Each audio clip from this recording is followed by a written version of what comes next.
A very good evening to you all. Happy Mother's Day and welcome to A Date with a Dinner Set, programme 295 here on March the 15th. Good evening, Jean. Always fun, I promise you. I hope this finds you well. It's been a nippy few days, hasn't it? I don't think we're quite out of the winter danger yet, but you never know. This time next week, we will be officially in astrological spring. And the week after that, we will have sprung our clocks forward. So it's, we're getting there. Anyway, I hope this finds you well. Good evening, Alison. How lovely to see you. It's lovely to see all of you in my chat room. And I hope you are having a lovely Mother's Day. I was talking to some people at church this morning, and very sensibly, I thought this was really sensible. They changed their plans and they were going to go for their walk straight away and have a late lunch because the weather was going to turn a little bit damp in this area. So that seemed a jolly sensible thing to do. Hello, Martin, and hello again, Jeannie. How wonderful to see you both. Fantastic. Yes, so there is a theme to this evening, and it's not a hard one really once you get the idea of what we're up to. Hey brother, I don't need to speak, you're doing my script. It's quite bizarre, you're saying everything that I want you to say. Yes, that was indeed a snippet of the Floral Dance. And sorry, I'm laughing. When I was typing that out, putting her name on, I thought, how appropriate that she's called Katie Moss, really. Yeah, hopefully it helped her garden grow, so to speak. Written in 1911 by the London composer Katie Moss for Floral Dance. And the reason it was written, she'd been down to Cornwall and observed the furry dance in Helston in Cornwall, which has been going, for about 400 million years. Very famous celebration marking the passage from winter through to spring. Lots of singing and dancing and bands and general jollity. And she was so taken by that, she wrote her own little ditty, The Floral Dance, and quoted the original furry dance within it, did Katie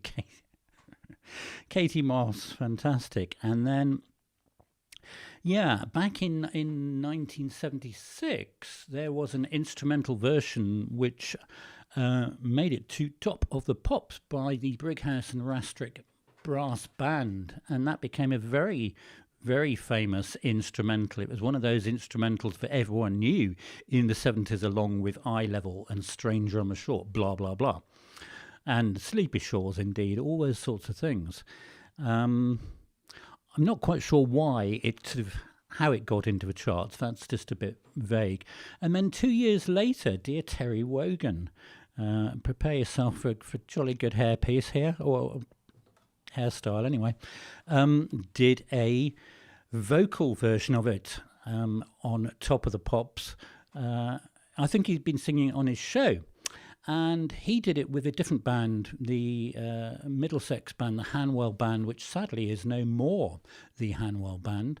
The Hanwell Band did quite a few famous recordings. They were the band that featured on the opening music to That's Life. They were also the band on this Floral Dance. And they also worked a lot with Peter Skellern. They unfortunately had to fold in the mid-1980s because they ran out of money. Very sad. Hello, Moore. Fantastic to see you.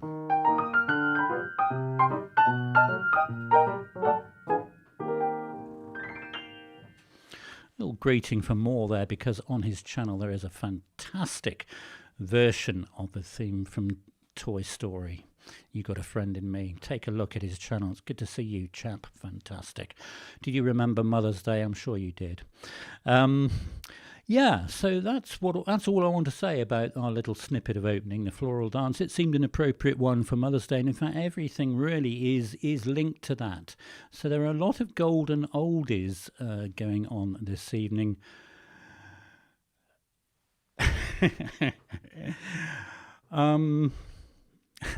There you go. Alison, there's an answer to that. I didn't even know Terry Wogan was a singer. He's not. But he had it, he had a go. Good boy, Mr. Moore. Well done. Fantastic. Exactly, Mark. Neither did he. Yeah, quite bizarre. Quite bizarre. Anyway, a lot of the pieces I'm playing tonight, you will know. There's one we've never had on the show before. But everything else we've had at least once. And as I say, they all are following a pretty obvious theme, really. Oh, can I just make an apology, actually? My tie is brilliant, we know that. But the flowers, what are behind me, which I purchased yesterday, I really do assure you they are an awful lot brighter than the sort of drabness that appears on your screen. It's just one of the wonders of technology, what happens when you stick a picture through a camera and then through a YouTube encoder and send it around the world. It becomes really odd. But just imagine they are all colours of the rainbow and more in a universe where the rainbow has only about 1.5 colours.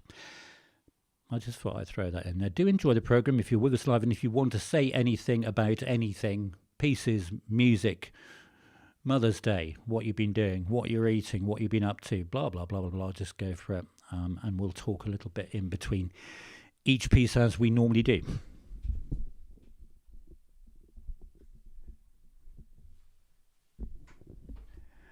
I'm sure we can sort of change that famous Gershwin lyric to, of you say potato and I say potato, you say pastel and I say pastastal.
Well, you see, Alison, because of the way that the colours are being distorted, for all you know, they are marigold coloured. Anyway, marigold is indeed what it was. Marigold. Oh, thank you. Hannah. Yes, thank you. Marigold by Billy Mayerl. And his most famous celebrated piece, composed in 1927. Just before he died in the 1950s, he and his wife put together a very beautiful duet version, which is lots of fun to say.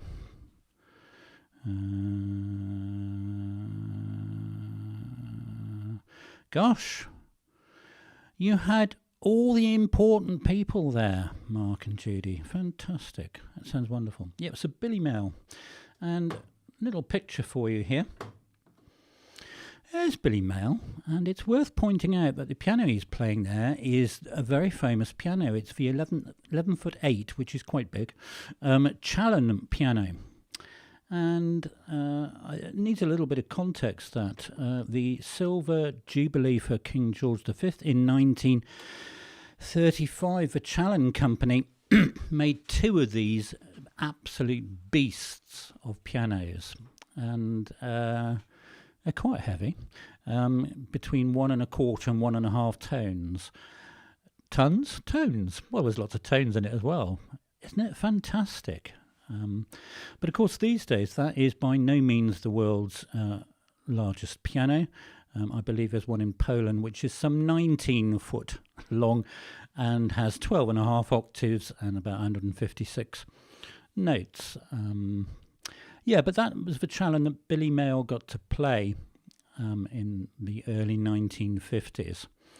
So a little bit of background info there. I'll just press that button, as I usually do at this point, to say if you like what you are seeing and hearing on A Date with a Dinner Set, then do press the thumbs up button to show that you like it, and all that does help the algorithm. Indeed, a semi.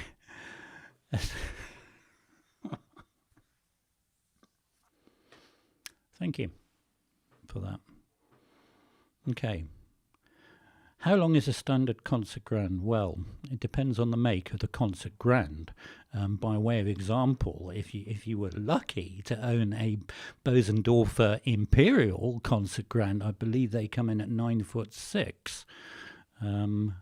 Yeah, it does vary. They got quite a big one got quite a big Yamaha, which I think must be 10 foot something in Guildford, in the whatnot there. Anyway, I know it's a really hard theme tonight, what we are doing, so please enjoy our next bit of music.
Hannah, that's an amazing collection of emoji flowers. It's almost as colourful as you know, a whole collection, like a whole room full of Lego flowers, isn't it? I would think.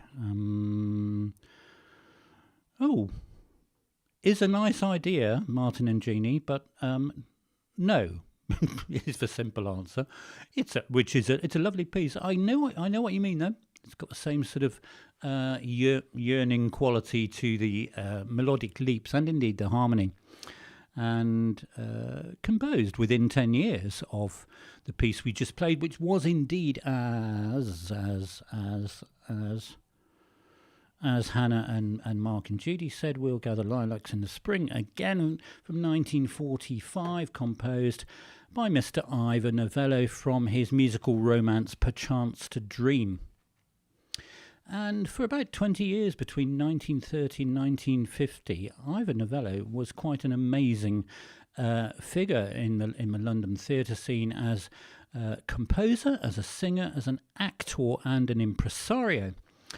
And he was very famous, and one of his legacies are the Ivor Novello Awards for the best original song, and indeed best composition, which are given away every year. I think they're called the Ivors now, but that used to be the Ivor Novello Awards. So and that's of course one of his finest, along with Keep the Home Fires Burning.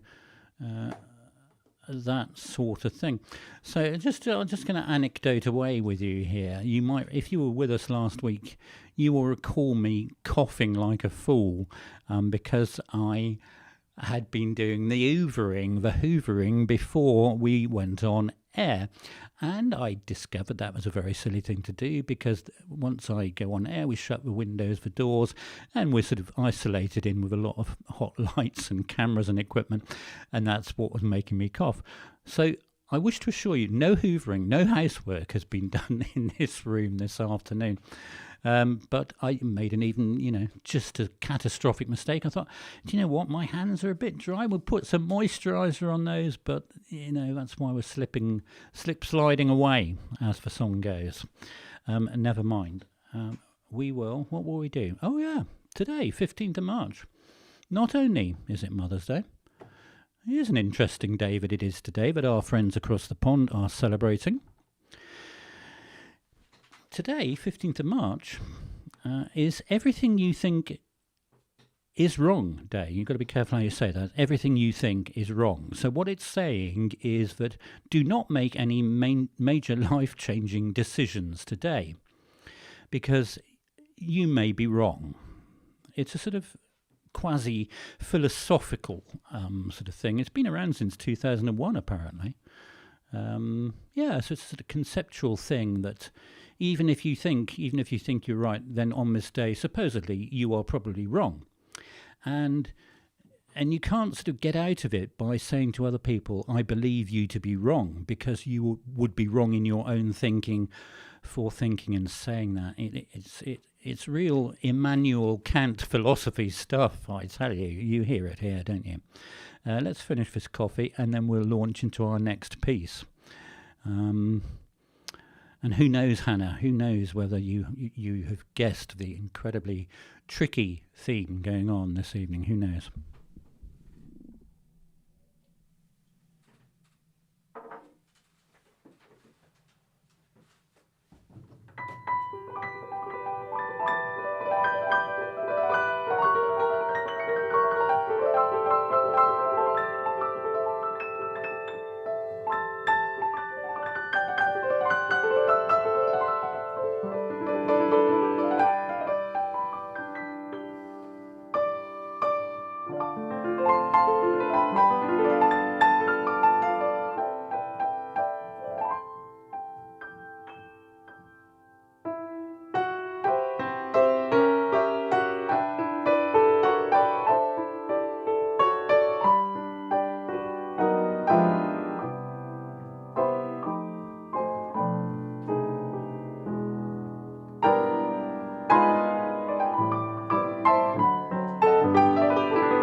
Oh, what did you say, Ros?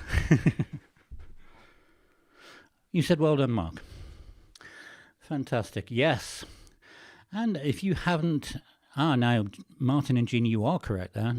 Tulips from Amsterdam, as Mark and Hannah said, you're neck and neck, you two, this evening. Yeah, if you haven't already guessed it, everything we are playing tonight has a floral theme.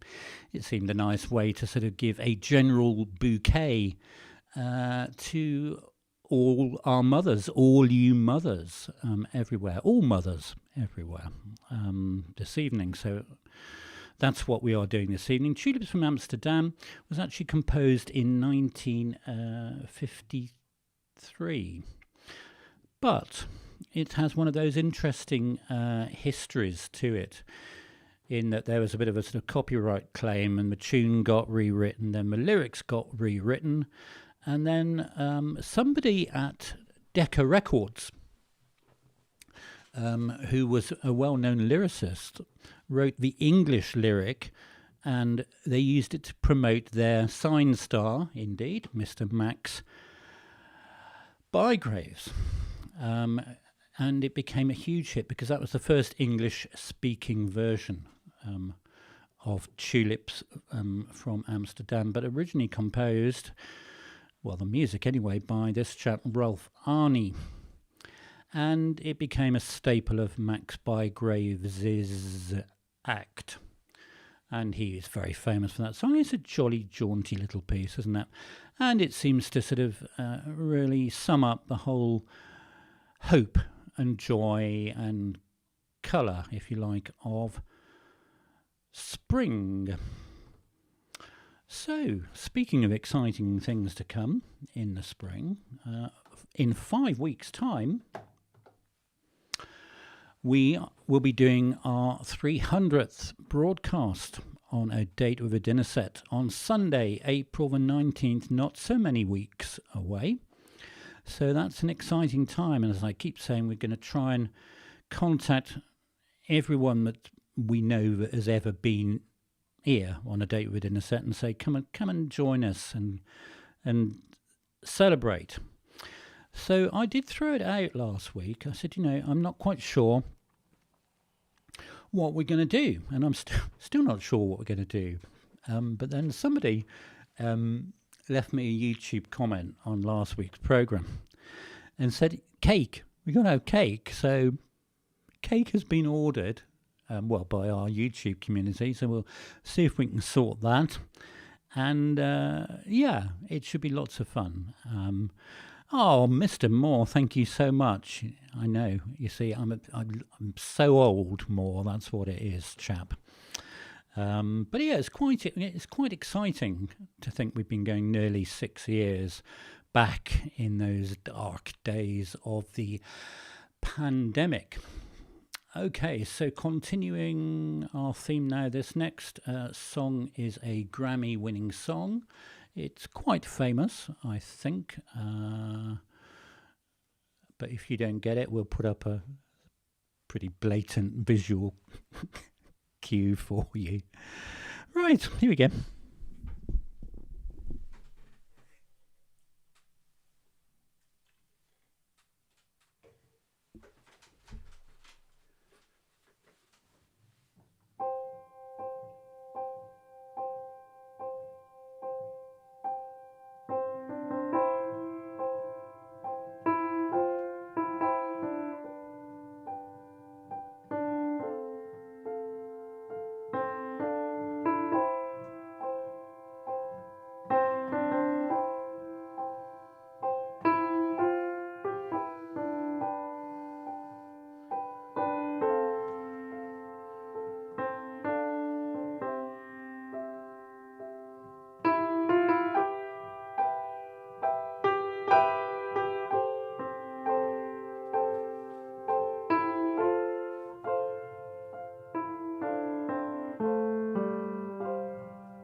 Yes, indeed, as Hannah and Jean said there, that was the wonderful song The Rose, which was used in the 1979 film The Rose, starring Bette Midler, and as made famous by Bette Midler. She was not the first to record it, but there she is, a lovely Bette, looking as enthusiastic as always. And it really is one of her torch songs, The Rose. It is a very beautiful song. It's actually very simple in concept. As its composer, Amanda McBroom, says, really, it's just straight 3 verses. There's very little intro. There's no chorus. There's no hook as such. There's no bridge. There's no outro. It's just a song that gives a very sort of hopeful message. So yeah, a very beautiful song, and it got lots of awards. The one award that song didn't get was an Oscar, topical, as it's the Oscars tonight. And the reason being that it wasn't composed for the film. Amanda McBroom had composed it a few years earlier, and that negated it being eligible for the Oscars. But it did win a Grammy, and it is a very, very beautiful piece. So there we go. I'm still doing my 2 months, February and March, of putting up a YouTube short every day of old children's TV themes. Where's the button? There it is. And having tremendous fun with it, and obviously stirring some other memories as well. So this week, on Monday, up went Bagpuss, big fat furry cat puss, all the way from 1974. Very memorable. Then on the following day we had Worzel Gummidge, which we had on the show a few weeks ago as our opening music. And then Skippy the bush kangaroo, which we only had last week, in fact. The day Pingu. We had that a few weeks ago, didn't we, for the Winter Olympics. Mary, Mungo and Midge, which I love, that one. Great bit of music. And then after that, a golden oldie, Casey Jones, all the way from 1957. But it was one of those programs that got repeated for about 100 years. And then this morning, it's not got much traction yet, Thomas the Tank Engine, which is a really groovy, funky little theme. They're all there on my channel. They may come up in your feed. If not, if you really want to find them, they're on the Shorts tab on my YouTube channel. And if you really want to be sort of fairly masochistic, then you can press the playlist that says Retro Children's TV Themes and listen to everything we've uploaded every day since February the 1st. So we're doing that until the end of March. So here comes another lovely piece, which we've had a few times on a date with it in the set. It's got an interesting history or lack of history, but it will be known to quite a few of you in this audience, and it's on my channel somewhere as a standalone upload, and it is a very lovely piece, so do enjoy.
Hello, Janet. How fantastic.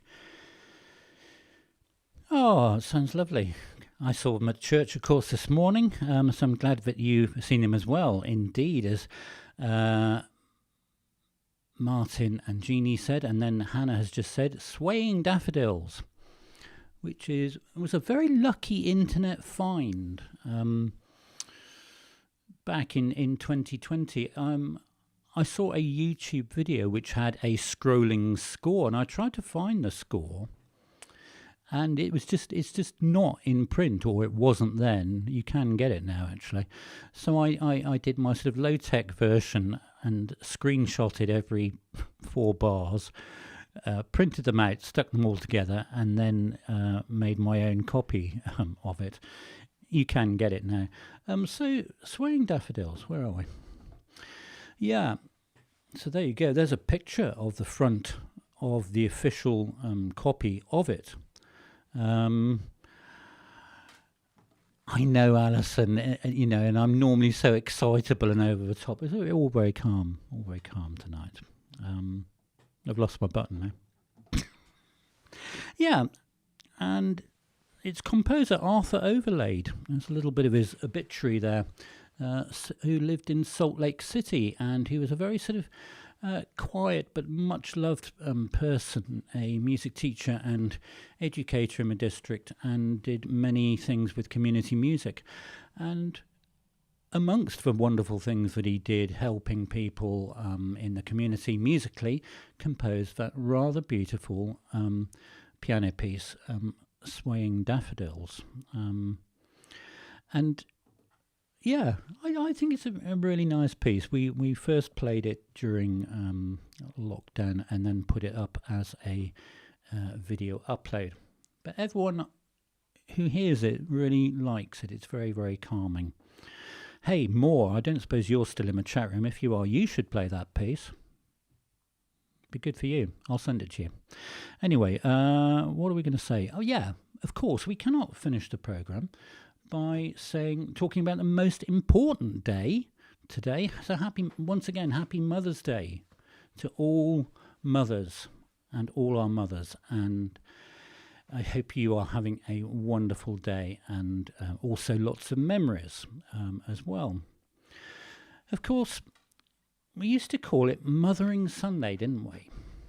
But unless you don't seem to hear it being called that anymore. And I did do a little look, not much of one. I couldn't find a card that said Happy Mothering Sunday. It's a bit of a mouthful, but I know that certain church denominations will call it Mothering Sunday, which is fine.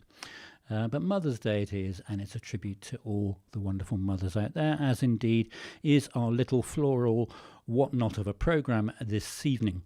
So our final piece we've not played on A Date with a Dinner Set before. We did play it in one of our concerts. I will email it to you, sir. Yeah, I think you'd really enjoy it. Yeah. So we did it in a concert, one of our lockdown concerts ages ago. But it's lots of fun, and it seems quite a nice, jolly one to end with. It's still calm-ish, Alison, but it does go a bit wild in the middle. We'll do this, and we'll say goodnight in the usual way.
well done, Hannah, and well done, Martin and Jeannie as well. It was indeed by Mr. Billy Mayerl, and indeed, as Hannah correctly said, it was Sweet William from 1938.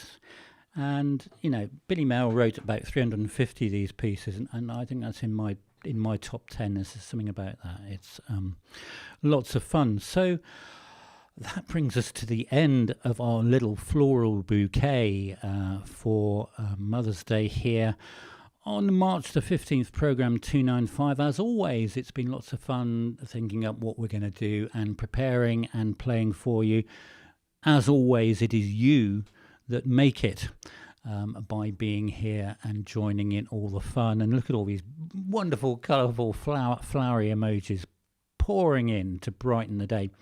So do have a very good week that is to come, and I look forward to the great pleasure of playing for you again next Sunday evening when it will be programme 296. Take good care of yourselves, folks. All the very best, and good night.